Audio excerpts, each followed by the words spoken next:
Hi, everyone. Thanks for joining us today. We are World Quant Predictive, and our session today is called Signals from the Future, How One Industry Can Unlock $100 million with AI-driven predictions. I'm Scott Barker. I'm Chief Marketing Officer at World Quant Predictive, and I'm joined by two people who are much smarter than me and much more qualified to talk about AI and analytics. I'll introduce them in just a second, but first, a few housekeeping items. First off, this session is being recorded, and we'll circulate the recording to all of you. We'll email the link around, which should be the same link as the one that you've used today. For questions, we'll mostly defer to the end, just because, I generally find that it can be a little awkward to interrupt a speaker when they're in their flow, and especially if a question is going to be addressed later in the content. But if something particularly, pressing comes up in the middle, we'll jump right in and interject and ask the question.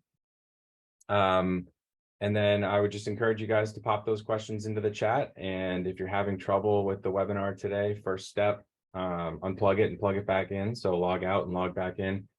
And, if that doesn't work, just drop a question into the chat. Let us know you're having trouble, and we'll try to help you out.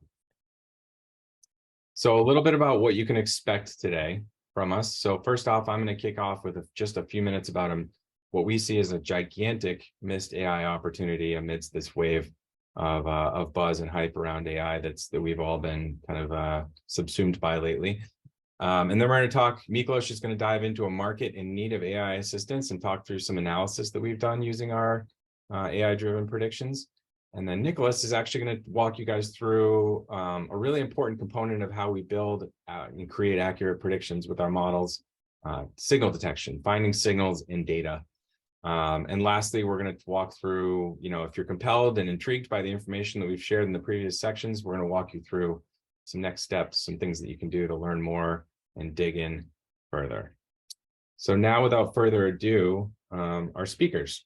So first off, I'm going to start from the right because I like to keep things awkward. So I'm going to start with Miklos, who has extensive consulting experience, 15 plus years, at McKinsey and other places, helping corporations build AI-driven solutions, big data solutions. Miklos, say hello. Hi, everyone. And then we're going to have Nicholas, who is our lead scientist with a focus on machine learning engineering. In addition to being a lead scientist, he also has extensive experience as a mathematics professor in subjects that would probably break my feeble brain. And so Nicholas is perfect for breaking down complex subjects into simple terms and, teaching people how to do cool things with data. So say hello, Nicholas. Howdy. All right. So now just a few words on World Quant Predictive, because many of you probably don't know who we are and where we're coming from. Most of you, most of you have probably tapped into generative AI at this point, right? You've played around with Bard or ChatGPT or maybe Midjourney, right? And what I've heard a few people talk about this from, Kevin Rose, Stephen Wolfram, David Deutsch, is that an under-considered element of this generative AI is that it's actually not really being creative, right? It's actually just incredibly good at predicting. And so it's predicting the next piece of art, brushstroke by brushstroke, pixel by pixel, and it's predicting those blog posts that you're using it to write, campaign slogans, and even novels, just word by word and phrase by phrase.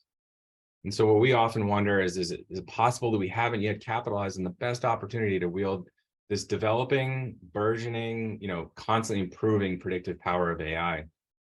And so to take a step back, if you were to be able to predict the future, right, with some level of certainty, see into the future, what would you do differently? Now, if you're Biff Tannen from Back to the Future, and you had Gray's Sports Almanac right in front of you, you'd likely go and place a bunch of sports bets and make millions of dollars. A lot of folks would play the stock market, right?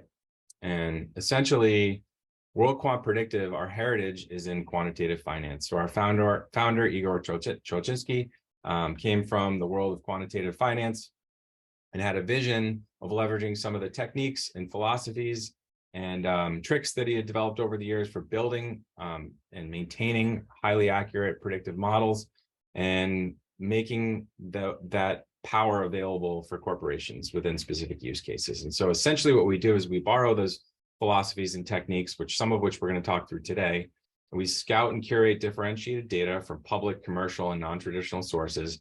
We find a predictive signal in that data, and oftentimes we derive new data from that combination of data sets, and find predictive signals in the data with networks of ensemble models. And then we essentially publish the results of the predictions via our platform Quanto through solutions for specific industries and use cases so that anyone can predict outcomes, simulate scenarios, and optimize decisions. And one of our solutions that we have today is a CPG specific solution.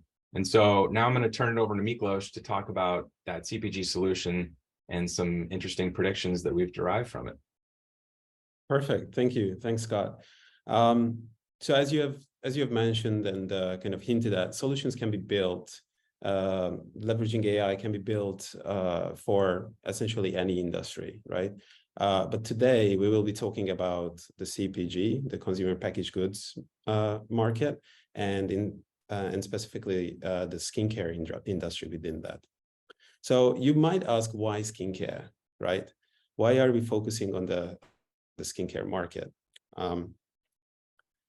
Skincare is one of the oldest product categories, ever since basically 10,000 or 12,000 years ago. Even in ancient Egypt, oils and creams were already used. Today, it has become one of the largest categories within the beauty industry, and also in the 2020s, since COVID, there have been a lot of fluctuations and the wide variation in how skincare, and in particular skincare brands, have behaved, often contrary to many of the other CPG categories. So given its size, its history, its volatility, its relatability, we decided to focus on this market first, and show you some of the results that we uncovered using AI. First and foremost, this is what we found, and from what you have seen or you have guessed from the original title of this session, what we found is that the skincare industry could be leaving up to $100 million on the table just in the second half of 2023. This is an eye-opening number, right? And so we wanted to investigate what this is exactly. Here is why you should take note of our predictions. So let me just mention a couple of words about accuracy. When we tested our data, when we tested our predictions against actual historical data that we have just updated recently, we found that the MAPE for skincare was 2%. For those of you who are not familiar with MAPE, it stands for the mean absolute percentage error. And the way you can translate it essentially to accuracy is a 2% MAPE is roughly more or less the same as 98% accuracy of predictions versus the actual sales numbers. So with that thing out of the way, let's go back to skincare and let's focus on the market itself. So let me mention a couple of things about the skincare market. Ever since the 2020s, this industry has fluctuated a lot. In the COVID, when COVID first hit, in that year, there was a decline of sales revenue by about 5%. In 2021, there was a moderate bounce back. And in 2022, there was actually a major growth of 10%, which is well above the the growth of the CPG average. And it has also kind of behaved contrary to some of the products that I've already mentioned. So what caused this and what can we expect? Among other things, the growing online channel has contributed to the growth and to the bounce back. High inflation and rising interest rates have been putting a downward pressure on demand. And as I mentioned earlier, the after effects of the pandemic and the reopening was also the reason why in 2021 and 22 we saw this growth. But going forward, the effect of inflation and high interest rates will persist. So that downward pressure on demand will continue to be there, especially on the volume side of things. There is going to be an increasing gap between winners and losers, between certain brands and products. And there is a higher likelihood of what we call long tail outcomes. meaning that, having the capability of simulations and creating what-if scenarios in planning is going to become increasingly critical. So once we used AI to do some predictions about this market, what we found is that we are expecting the skincare market in the second half of this year to grow by about 1% compared to the same period last year. We have actually looked at the period the beginning of July till the end of November in 2023. So that's the next 5 months. And we took a representative sample of more than 1,300 brands. This is not the entire market, but it is a large portion of that. Also, just to caveat it, this is only for the United States, and we looked at only the MULO channel. So we are focusing on the physical multi-outlet channel only, not that there is no e-commerce involved in this one. So at 1% growth, does that mean that discretionary consumer goods, in this case, skincare, is at an inflection point? The most important thing to highlight about this 1% is that there are huge variations underneath when we look at a brand level and when we look at product level. So when we analyze, for example, the top 250 brands, we found that the top decile is projected to achieve a growth of about 30% in the next 5 months compared to the year before. The worst performing ones, on the other hand, will see drops of around 28% on average. Some of them a bit more, some of them a bit less. And then obviously the in between 80% will see mild growth, stagnation, or decline. So you can imagine everything within this range. Another thing we have seen when we looked at 5 particular brands and we looked at the prediction of how their weekly retail sales in this multi-outlet channel is going to change between the period between the beginning and the end of the period we looked at, so beginning of July and until the end of November. We have deliberately taken off the names of these brands because that wouldn't have been fair to those brands. But comparing just these 5, you can already see major variations. What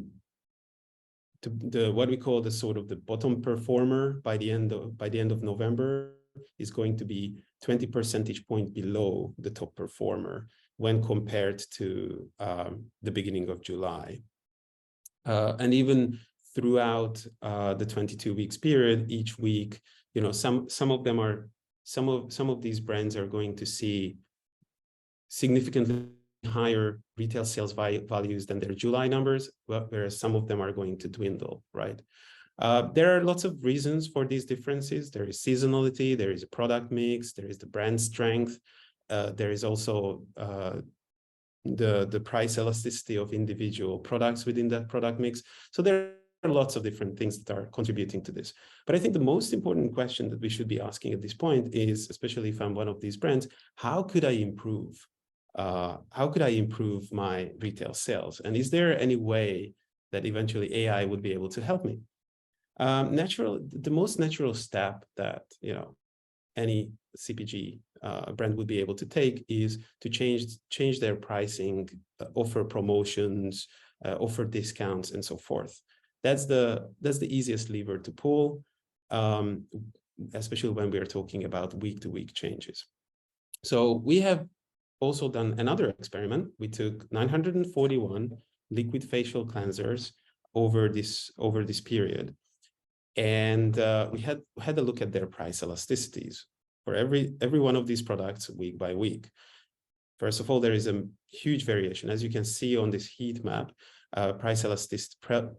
projected price elasticities, because these are values looking into the future. So the projected price elasticities move from minus 0.02 to minus 1.1. Those are very, very big variations. On this heat map, we have depicted the top 50 products, not even the full extent of the 941 products, but the top 50 ones. And you can see already the kind of the messiness of this heat map. And what that means is, while it is absolutely critical to reach an optimal optimal strategy or price and promotion tactics to maximize your revenue, it is critical to find the right combination of products and weeks. It is very difficult to do so manually, but we can use our AI engine. And so that's exactly what we did. The result that you can see here is the result of optimizing the price and promotion strategy for every product and every brand in our sample of more than 1,300 brands.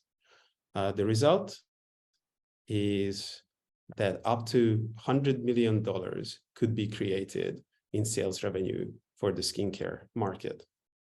It's important to mention here that when I say for the skincare market, since we have run this optimization for every product and every brand, and we have aggregated that up for the market level, the effects of the optimization, some of that is additional inflow into the skincare market, either from additional savings or additional spending by consumers.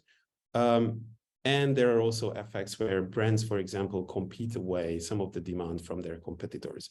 So this $100 million value is an upper bound as we see it, but nevertheless, it is a very good indication of what could potentially be achieved. And therefore, when you translate it to individual brands and individual products, what is the magnitude that those brands or CPG firms would be able to achieve with this optimization? To give you a couple of examples, but without going into it in even more detail, when we looked at the top 100 brands, they showed an improvement of 6.6% on average when using this optimal strategy that was recommended by our AI predictions, as opposed to the baseline predictions that we talked about earlier. When we looked at the top decile of these 100 brands, there was an average uplift of nearly 14%, and the highest growth that we've recorded in this sample was 19% among the top 100 brands. I'm not going to go into more detail than that. We are releasing an article about this today where there are lots more details. So in case you're interested, feel free to check that out. Great. Thanks, Miklos. So as he just rightfully so, downplayed that $100 million uplift a tiny bit, right? It does, it is the upper bound, right? But the potential uplift is still pretty exciting from where I sit, right? Because considering it's just United States and MULO, right? Multi-outlet only. And also considering that there's over 299 more categories in CPG, right? That's just one category. All in all, CPG as a whole, right? CPG physical retail passed $1 trillion in 2022. So just imagine on that level of scale. So it's really interesting at the industry level, right? But what it requires is just action at a corporate level. So what can corporations, specifically within CPG, do to tap into this opportunity? Well, as Miklos mentioned, right, it's about optimizing price and promo by brand and by product.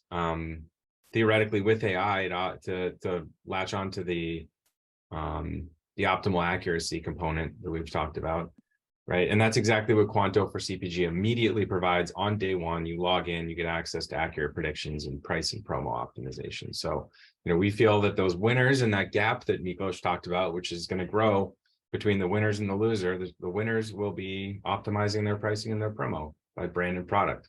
So it's about thinking globally and thinking about the big, exciting opportunity at the global level and then acting locally. So that's essentially what Quanto for CPG can provide. We'll have a tiny bit more on it later, but a lot of you are here to learn from an expert. And so, yes, we have accurate predictions. Yes, we've uncovered some interesting stuff with those predictions, but now Nicholas is here to kind of walk you guys through a big part of how we do this. Thanks very much. I'm a numbers guy. I did a bachelor's degree in mathematics. I did a PhD in mathematics. I did couple of postdocs in mathematics, and then I worked as a professor in the Department of Mathematics at University of Toronto before I got involved in machine learning and data science and all of that. So I'm going to be talking about signal detection and accurate predictions from the viewpoint of somebody who has sort of a technical expertise in quantitative aspects of model building. What I'm hoping to go over with you over the next 25 minutes or so is a discussion of the general signal detection program. And that's going to be, broadly divided into a non-technical overview of the state of knowledge, as well as explaining why it matters to what we do as a company. I want to remind you or expose you, if you've not seen this kind of thing before, why this is not a simple prospect.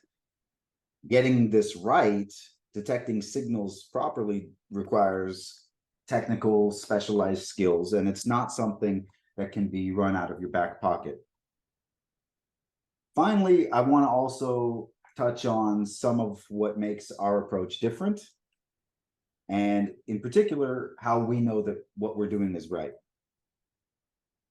The overall WorldQuant predictive signal process is represented in this diagram, working clockwise, starting from the upper left, beginning with framing a problem all the way through to deploying and evolving models. We're going to be talking in the next slides about the right-hand side of this chart, understanding data, preparing it, and using it to build predictive models. Spoiler alert, to just show you where we're going and where by the end, hopefully you understand all of these bullet points. The first is that signals are a crucial part of predictive models. Feature selection is a central problem in signal detection. WorldQuant Predictive Research Technology has developed a framework that allows standardized tests to be run on feature selection algorithms.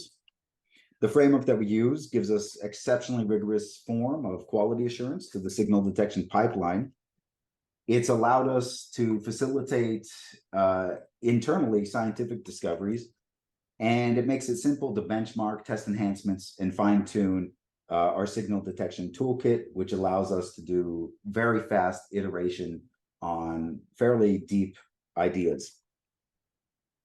So before we get into some of this super technical stuff, I just want to try to get us all on the same page when we think about signals, what it is that we're talking about. So I'm going to start with some proto definitions. The first one comes out of engineering. It's that, a signal should be used in contradistinction to noise, and noise is anything that involves randomness. So a signal should be some aspect of the data that's deterministic in some way. The problem with this is that, the word deterministic, that's just another way of saying predictable. So this is a lot of syllables to just kind of do like this. There's a functional approach that we could take, which is that a signal is any data element that increases your predictive performance. Fair enough. But the word predictive presupposes a model, and models are not reality. Different models can rely in greater or lesser degrees on the same signal. So signal is closer to like the data side of things rather than the model side of things. Something near and dear to my heart is the causal approach. This is very intuitive to me, and it's probably intuitive for most people when they spend some time thinking about signals. A signal for an outcome should have some kind of causal relationship to that outcome obtaining. Fair enough. The problem with this, and this is taken from the Wikipedia entry on causality, statements of causality require the antecedent to precede or coincide with the consequent of time. In other words, it requires that your data have some kind of time-ordered structure to it. And of course, we do have access to a lot of time series, but for sure, not all of our data sets are going to have this type of property. What's also difficult with causality is that testing for it is generally not easy. Among other things, it's best to have non-observational data, but rather data that comes from having done controlled experiments. And quite often this is unfeasible. There's techniques to try to mitigate this, but in general, it's a more complicated, it's more complicated to just implement. There's the lay approach. I know it when I see it. Maybe. People that can do this reliably must be rare. They're so rare that I'm not sure I've ever met someone that can do this reliably. Even if you could find somebody that could do this reliably, if they leave, they're going to take their powers along with them. We could consult the dictionary. Going to Oxford, we have a definition of a signal as an event or statement that provides the impulse or occasion for something specified to happen. Fair enough, but it's overly broad in one sense and too narrow in another. Stepping down from Oxford and going to Stanford, what signal? No problems. Moving on to world quant predictive, we're thinking about signals in terms of numbers and outcomes.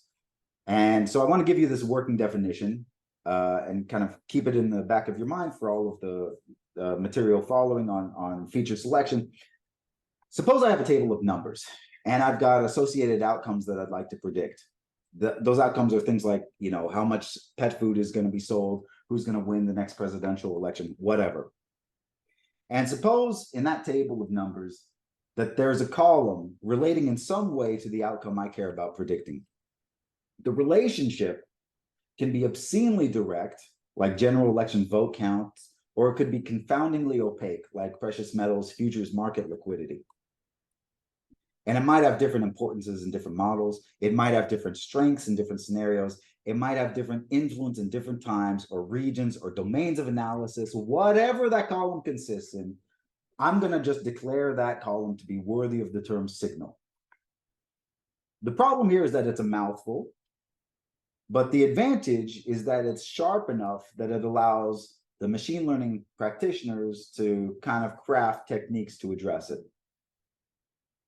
Okay, so with that definition in mind, for us, finding a signal among a table of numbers is going to take the form of what the machine learning community calls feature selection. So I want to briefly explain what feature selection looks like by way of an example. A feature selection algorithm is just a procedure, and I don't care how that procedure looks under the hood. It could be a completely magical black box. It's a procedure that takes a table that looks like this. So here I've got square feet, real estate agents, homeowner name, number of baths, etc. And I'm going to predict something like selling price for a house. A feature selection algorithm will take a table that looks like this and produce a table that looks like this. Namely, it will generate green and red arrows highlighting the relevant and irrelevant columns. So this allows us to take a table that looks like this and shrink it to a table that looks like that by getting rid of the irrelevant columns and just retaining the relevant ones. This process of taking tables and making them thinner like that was referred to as panning for gold by Emmanuel Candes and some co-authors in a paper about a decade ago. And the analogy is very apt. If you're panning for gold, you take a gold pan, you scoop up a bunch of mud and muck, and you do like this, and you keep doing like this. And if you do like this long enough, you get the state of California. So suppose I have a feature selection algorithm. There's two big questions. The first question is, how do it know? In other words, how does the algorithm know which features to select? The second question is, how do we know that it knows? In other words, I'm a downstream user. How do I trust it? I don't care how it works. I just want to know that it works. We're going to address these in turn. The first question, how do it know? The short answer is, well, it don't. And the reason is it hard. So what do I mean by hard? Feature selection belongs to a class of problems that computer scientists have dubbed NP hard. So there's a very technical classification of problem formulations that belong to this hierarchy of rigorously defined hardness. And I won't describe what hardness is, but essentially, there's these classes. NP hard sits in a class that is at least as hard as all the problems in NP, and NP problems are hard. So NP hard is at least as hard as all of the hard problems. So in other words, it's hard. How hard? Well, I want to just give you a quick hand-waving example to illustrate the point. Suppose I want to do things the hard way, the naive approach. I don't want to consult any literature. I just want to do things kind of directly. So what I've got here in this example is, I'll suppose I've got a data set describing, houses in the way that I showed before with the 6 columns where it had owner, agent, square feet, whatever. But additionally, we've got 94 extra columns. So some of the other columns may be things that are quite exotic. They could be things like prior property tax delinquency, soil test information, whatever. And suppose, as is the case in real life, I don't know how many columns that are good that are in this table. So of the 100, some of them are good, some of them are bad. I don't know how many. So what I can do is I can just naively take every subset of columns and use it to build a predictive model. I score them. The subset whose model has the best score wins. I'll ignore everything there is to know about model generalization, sampling, whatever. If I do things this way, this would require checking some ungodly number of different column sets. That number is larger than 10 to the 33. That's huge. Okay, and I'd have to train as many models. Okay, so I don't want to do things that way. Suppose I had a good friend though, and my good friend couldn't tell me which columns were important without violating an NDA, but he could tell me that only half the columns matter. This still requires more than 10 to the 29 iterations. To put that in perspective, if we lived in a world in which I had access to the world's strongest supercomputer, which sits in Oak Ridge, Tennessee, and has more than 500,000 CPU cores and more than 8 million GPU cores, and if in this fictitious world, I was able to select and train a model in a single flop, of course I can't do that, just suppose, this would still take more than 2,500 years to run through. If I had an even better friend who told me that instead of half of the columns being good, there were only 4 good columns to find, it would still take me quite a while. It's only in the extreme case where you know that you're looking for a needle in a haystack that this really becomes feasible. Them's the breaks. I mean, realistically, if we had 100 columns to sift through, that would be a blessing. Normally, we're collating data that's coming to us from a bunch of different sources. So for any given predictive model, we might have to filter through, upwards of thousands of columns. So we can easily exceed this level of a problem. And NP hardness has this property that the difficulty of the problem is going to grow exponentially in the number of columns that are in that table.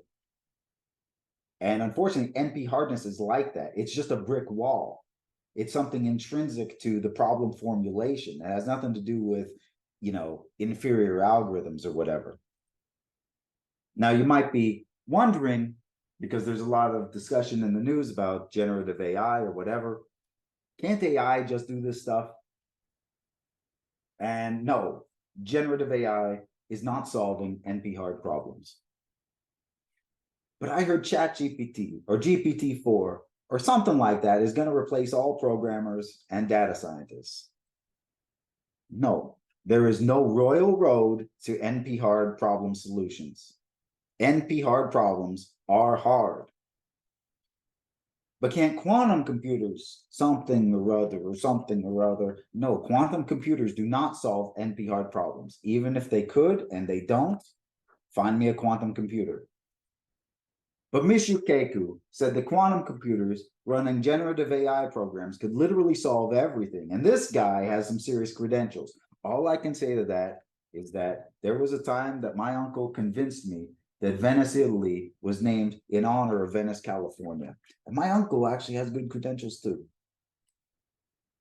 So NP hardness really is this white whale. Here we've got, this escalating tower of difficulty of technical problems on the left, which is P, NP, NP complete, NP hard.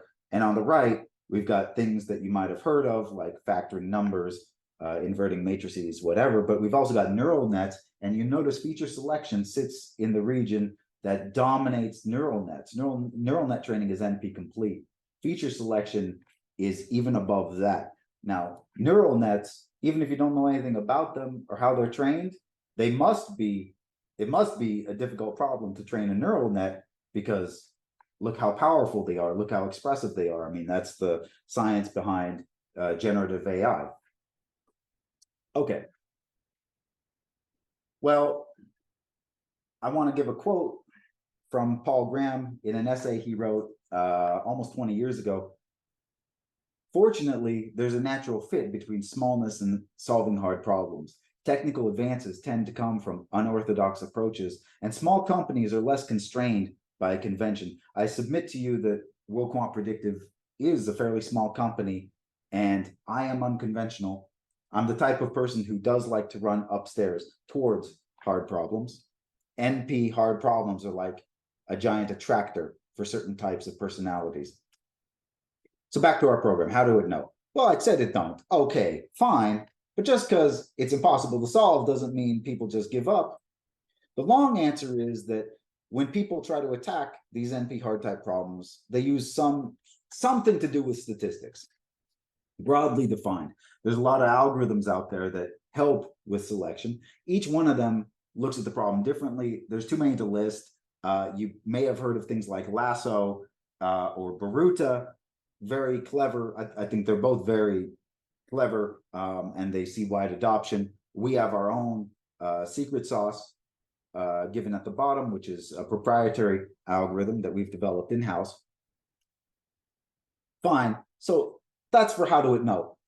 I said I also wanted to talk about how do we know that it know, and the short answer is that we test.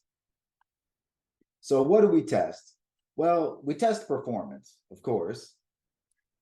The longer answer, though, is that when we're looking at performance, we're looking at two competing, mutually exclusive notions of performance.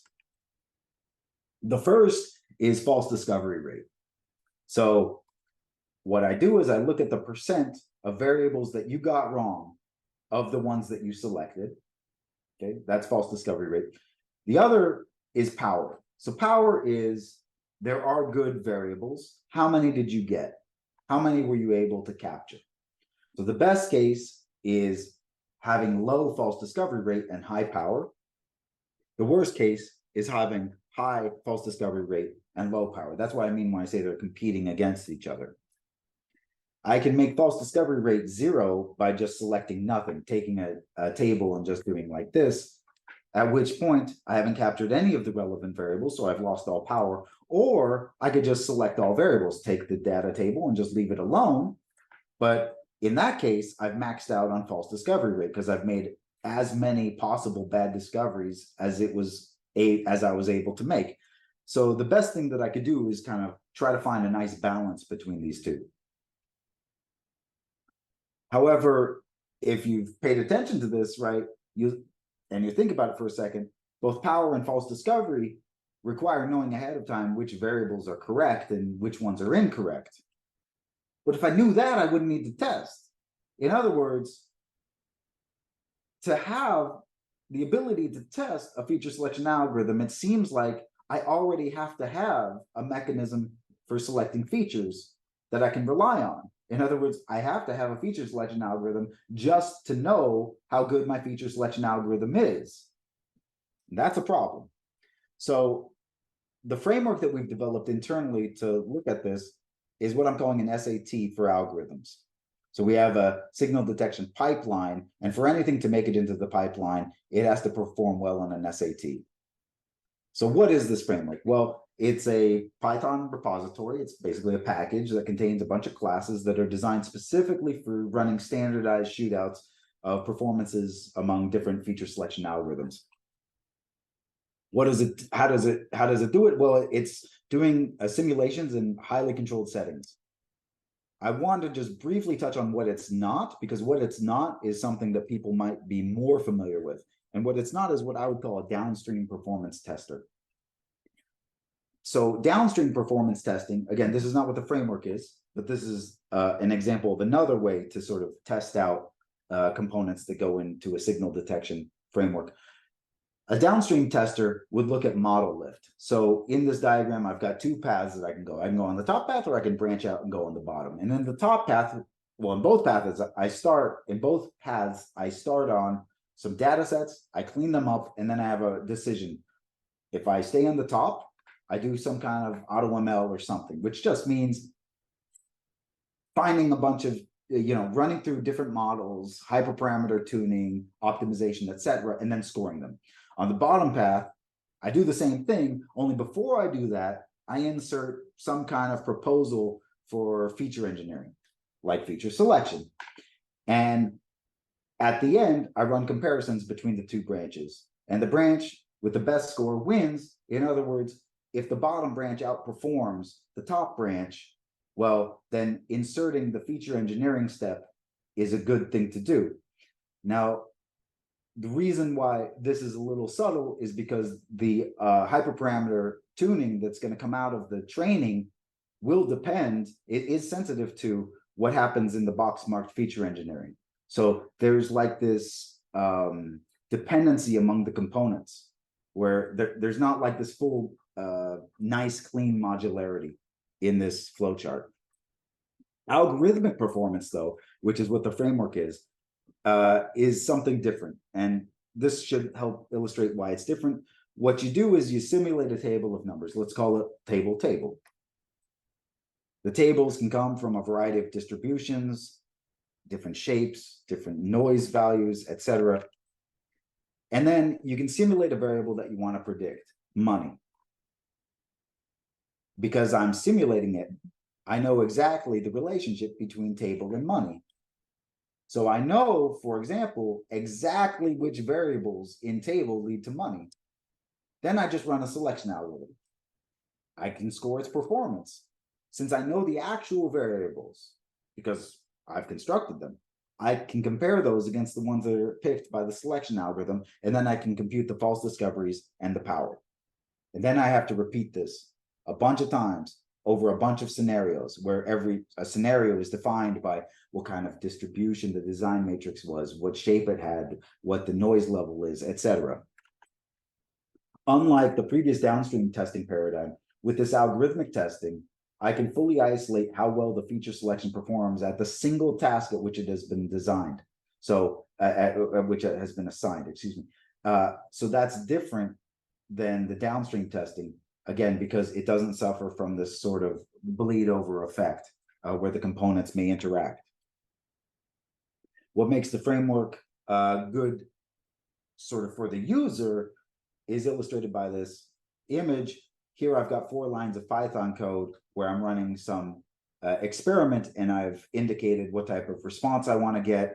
And, it's super simple for the user. I just call, a .run and a .save method, and it just does all the experiments and it saves them somewhere where then I can open up a file and just look at it. And what I look at is something kind of like this. So this would be a typical output from running the framework, where we see, visual summary of how different algorithms performed. In this case, this came from, comparisons of correlation-based selections on some type of settings for the distribution and the shape, etc. And doesn't matter what the details are. What matters is on the left, you see that the left curve, the green curve is sitting below all the others. And the left is false discovery rate. So the green one is performing significantly better on false discovery rate than the other curves. And on the right, for power, the green is doing a whole lot better than all the others. So the green, in this case, is really just dominating over its competitor algorithms in this. Now, that's a mouthful. If I was just looking at this, on the daily, it takes me less than 1 second to see an image like this and go, hey, green is good. Okay, so that's the power of this framework. It allows for super fast iteration time, and it allows us to deep tune our proprietary selection algorithm in a way that goes beyond the standard forms of hyperparameter tuning. Okay, so I'm going to end where I started and just say, signals are a crucial part of predictive models, of course. That's what I've called the understatement of the week. Feature selection is a central problem in detecting signals. we in World Quant Predictive's research technology group have developed a framework that allows us to do standardized tests of feature selection algorithms. This is an SAT for signal detection. Framework that we use offers exceptionally rigorous form of quality assurance to the signal detection pipeline. It's helped us internally facilitate discoveries, and it allows us to very quickly benchmark, test enhancements, fine-tune, and iterate on our signal detection toolkit. I know I covered a lot of material. I know it was technical, and I really appreciate the opportunity to share with you some of what we do in-house. And with that, I'd like to pass it back to Scott. Thanks, Nicholas. So yeah, so many of you are probably wondering, that just scratched the surface of, on a number of different topics. Many of you are wondering, how can I learn more, right? And we've actually published a few different things that you can dig into just to get a deeper understanding of model building, prediction accuracy assessment, and then also the predictions, the market predictions that Miklos ran through. So we've published a white paper from our Chief Data Science Officer, TM, on building accurate models. We regularly test and rigorously test, as both of these folks have alluded to, the accuracy of our models. And we published our Q2 results very recently, which you can find on our website and our resource page.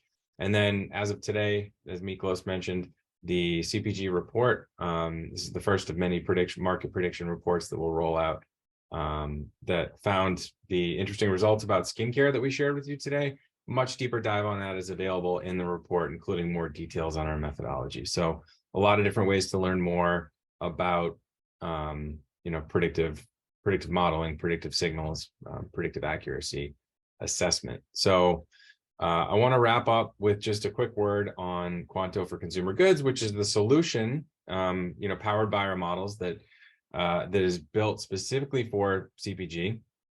It offers immediate predictions on day one, no data science needed, no data needed, right? It's all preloaded with the world's, with predictions based on the world's data. We scout, curate, and find signals in that data, and then surface them via immediate predictions in the platform. Persistently accurate because we, obsessively, as you can tell, measure and assess the results. And ultimately, this leads to empowered decision-making around, stocking, pricing, promotions, et cetera. So you don't just see the future, but you're also able to simulate, optimize decision-making using the predictions from the platform. So if you're in CPG, check it out, request a demo, ask us questions. And with that, I would like to actually get to the questions. So we'll roll quickly through these. We've got just a couple in the chat panel. So thanks for the folks who entered them. First off, a couple questions about recordings and slides and, sharing those. We will share the recording, email it out to all attendees and registries of the session today. So kind of more housekeeping stuff out of the way. So then on to what makes your data so special, right? That was referenced on a couple slides. And so, essentially, it's the process that we put into scouting it, curating it, and then, like I said, in many cases, deriving new data from the combination of data sets that we found and curated. And then part of that for the CPG solution is actually a big part of it for us is this partnership that we've recently announced with Circana, which allows us to, essentially helps us build and publish these highly predictive models. Anything more any of you two gents want to say about that? Yeah, I mean, one thing to highlight is that this is a continuous process. So first of all, obviously, our partnership with Circana is huge in this market, in the CPG world. But in addition to that, we continuously look for additional kind of external and alternative data that can improve the accuracy of our models further. Yeah, we worked very hard to scout and source the most impactful data that we can. Yeah, including the Circana data, but also many other data sources as well. Next question is an interesting one given the topic today, which is how can you guarantee accuracy on the predictions?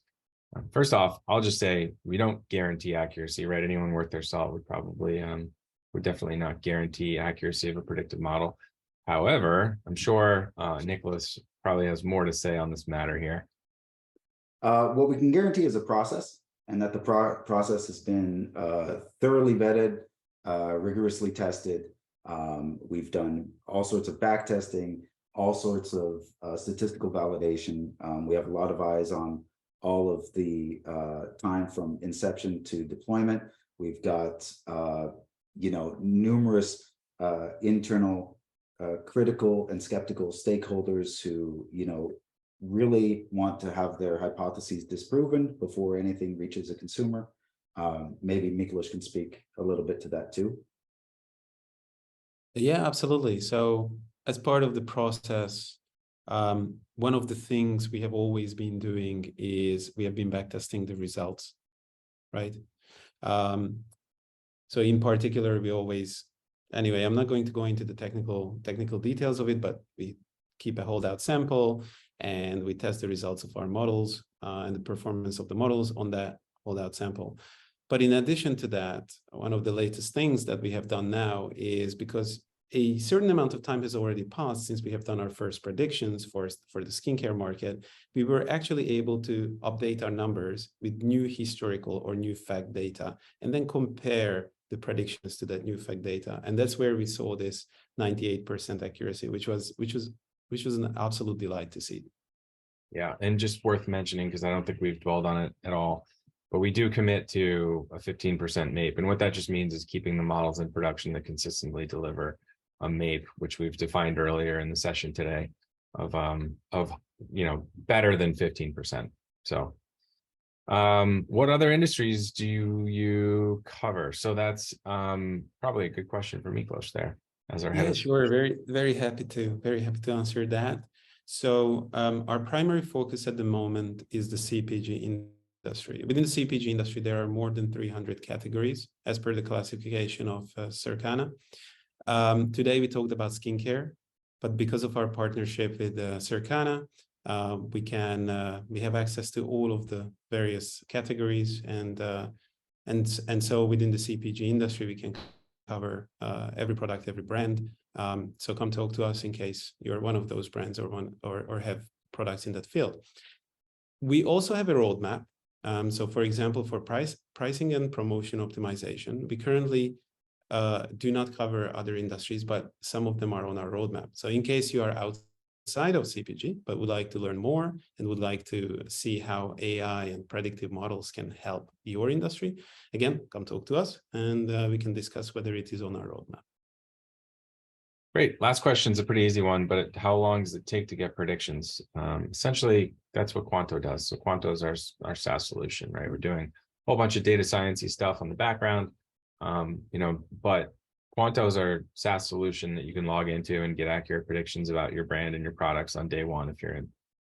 And we are, as we mentioned, publish a library of solutions, our first of which is CPG focused. But the predictions are available on day one. Yeah, yes, if you're doing a simulation or you're optimizing pricing, it'll spin a little bit, to crunch some numbers. Some final numbers, but ultimately it's value on day one. None of your own data required, none of your own data science resources required. You just log in and just essentially play around with the analytics, right? So that's a simple one. As I mentioned, recording will be sent out post session here via email. And I just want to thank everyone for attending, and hopefully you've found some signals in our data here. So thanks, everyone. Thanks. Yeah.